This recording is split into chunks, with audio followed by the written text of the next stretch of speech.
Naka-live ka na ba?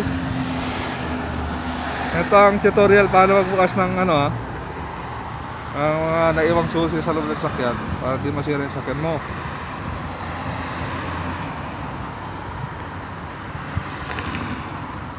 Yan ang tatak Joffrey.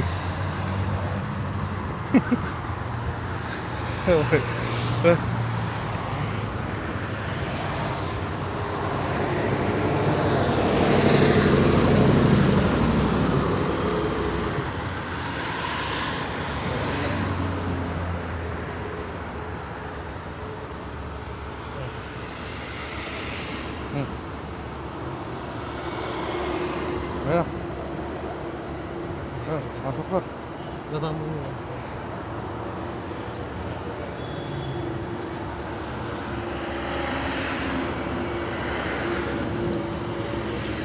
Dapat speed rate